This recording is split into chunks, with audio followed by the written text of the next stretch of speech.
Pemirsa Anda kembali menyaksikan Kominfo Newsroom. Menteri Pariwisata dan Ekonomi Kreatif Sandiaga Salahuddin Uno memastikan persiapan presidensi G20 di Bali berjalan seperti semula meski Pulau Dewata dilanda bencana banjir. Sandiaga menyatakan Dewan Nasional Penanggulangan Bencana sudah membentuk satuan Satgas untuk penanganan bencana. Menteri Pariwisata dan Ekonomi Kreatif Sandiaga Uno pada acara The Weekly Brief with Sandi Uno yang digelar secara hybrid pada 24 Oktober 2022 memastikan persiapan presidensi G20 di Bali tetap dapat berjalan maksimal meski Pulau Dewata dilanda bencana banjir. Menparekraf menjelaskan Badan Nasional Penanggulangan Bencana telah membentuk satuan tugas untuk penanggulangan bencana terpadu. Dalam hal ini BNPB sudah melakukan diskusi guna memberikan pemahaman tentang penanganan darurat bencana dan juga melakukan simulasi terkait pembagian peran sumber daya agar dapat mengetahui kendala serta memperbaiki maupun mengurangi dampak jika terjadi bencana. Sandiaga Uno mengajak untuk terus mengkampanyekan narasi positif jelang G20 yang akan diselenggarakan beberapa pekan ke depan. Narasi positif tersebut diperlukan untuk menjaga keyakinan kepada seluruh delegasi. Bapak Gubernur Bali juga sudah memberikan assurance, kepastian agar semua pihak siap siaga dan memastikan bahwa persiapan G20 tetap on track dan 15-16 November 2022 tidak akan terpengaruh oleh bencana yang baru saja terjadi. Badan Siber dan Sandi Negara memastikan keamanan siber di perhelatan KTT G20 bakal berjalan lancar. Juru bicara BSSN Ariandi Putra mengakui telah bekerja sama dengan para pemangku kepentingan dalam upaya memaksimalkan lancarnya pengamanan siber. Pengamanan KTT G20 menjadi prioritas agar pertemuan para pemimpin dunia berlangsung aman, nyaman, dan kondusif. Badan Siber dan Sandi Negara sebagai leading sektor pengamanan ruang siber dalam konferensi tingkat tinggi G20 di Bali menjamin sistem keamanan dari berbagai ancaman dan gangguan dengan alat berteknologi tinggi. Juru bicara Badan Siber dan Sandi Negara Ariandi Putra dalam konferensi pers FMB 9 mengatakan, BSSN memperkirakan beberapa potensi ancaman yang terjadi saat pelaksanaan KTT G20, seperti catfishing, malicious document, hijacking, fake wifi, serta ancaman operasi malware. Adapun beberapa langkah yang dilakukan BSSN agar pengamanan siber KTT G20 dapat terwujud dan terlaksana dengan baik, yaitu sebelum acara berlangsung, BSSN melakukan audit sistem manajemen keamanan informasi, melakukan pengukuran tingkat keamanan siber, monitoring anomali trafik, dan pemetaan potensi ancaman melalui National Security Operations Center. Sedangkan pada saat acara, BSSN melakukan monitoring trafik, pemantauan terhadap 94 alamat IP, dan mengamankan 23 sistem elektronik baik di venue maupun di hotel. Pasca acara, BSSN melakukan identifikasi celah kerentanan keamanan siber, pemetaan potensi ancaman pengungkapan data, dan melakukan digital forensik sehingga dapat disimpulkan kejadian yang diduga menjadi insiden. Ariandi menekankan BSSN siap dengan sudah melakukan berbagai upaya pengamanan siber dalam KTT G20 dengan berkolaborasi bersama TNI Polri, BPPT, jaringan provider, dan juga masyarakat. Pengamanan siber itu bukan menjadi titik akhir, Mas. Pengamanan siber itu terus kita lakukan secara berkelanjutan dan dilakukan secara semesta.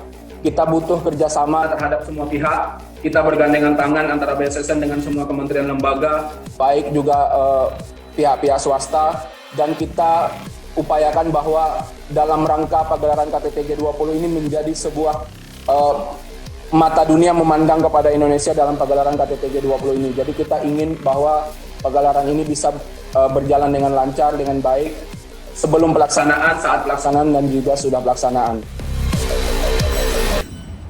Menteri Perdagangan Republik Indonesia Zulkifli Hasan luncurkan core values ASN berakhlak dan employer branding bangga melayani bangsa di lingkungan Kementerian Perdagangan.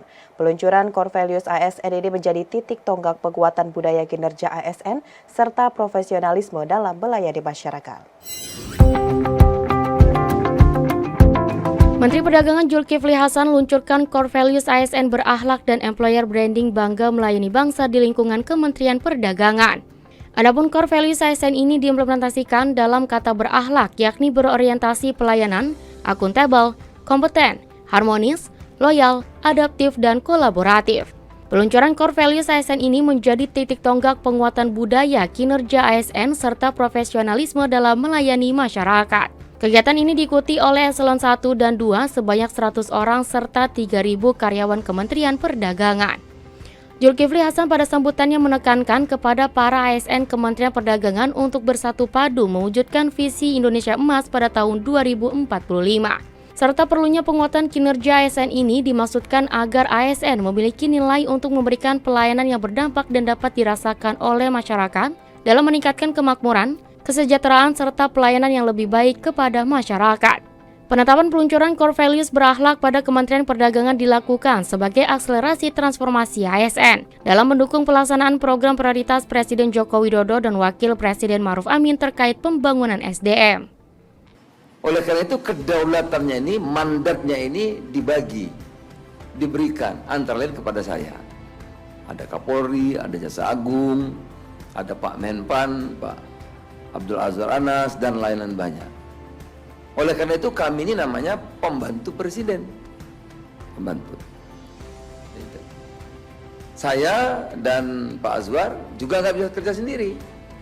Oleh karena itu dibantu oleh Eselon 1 dan seterusnya dan seterusnya. Nah, saudara-saudara, tentu tadi aturan ya, ada core values berakhlak, itu semuanya tujuannya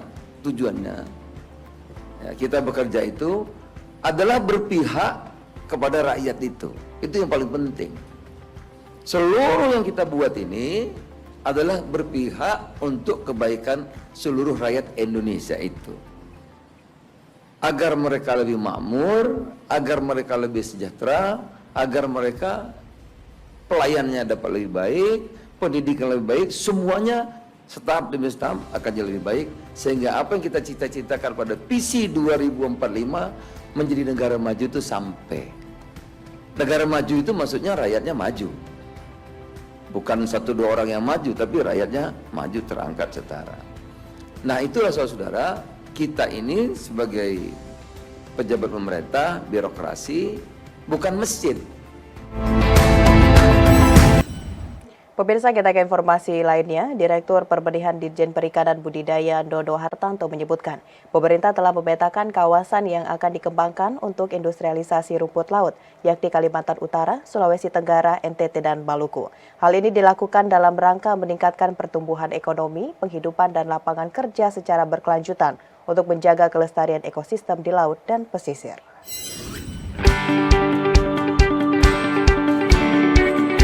Menteri Kelautan dan Perikanan Sakti Wahyu Trenggono terus menggaungkan program ekonomi biru, yakni pemanfaatan sumber daya kelautan secara berkelanjutan untuk meningkatkan pertumbuhan ekonomi, penghidupan dan lapangan kerja secara berkelanjutan untuk menjaga kelestarian ekosistem di laut dan pesisir.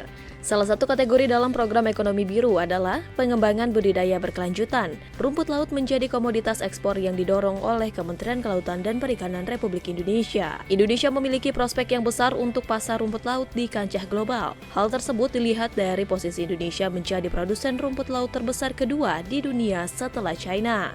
Namun kenyataannya selama ini Indonesia masih belum optimal mengolah rumput laut tersebut.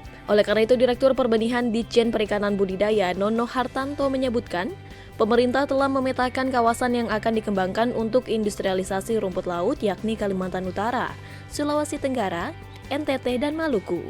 Hingga saat ini lahan yang dimanfaatkan untuk hilirisasi rumput laut di Indonesia baru 0,8%. Sementara itu permintaan rumput laut dunia dari tahun ke tahun terus mengalami peningkatan sebesar 4,8% per tahun. Sedangkan Indonesia bisa berkontribusi sebesar 15,8% per tahun.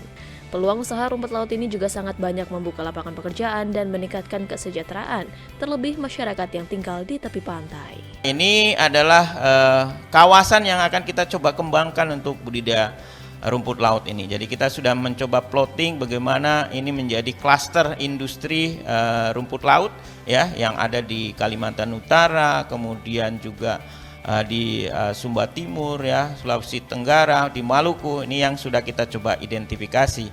Harapannya nanti ini akan menjadi satu daerah kawasan yang memang terprotek dan hanya untuk pengembangan budidaya rumput laut. Pemirsa, setelah jeda pariwara kami akan kembali dengan berbagai informasi lainnya. Tetaplah bersama Kominfo Newsroom.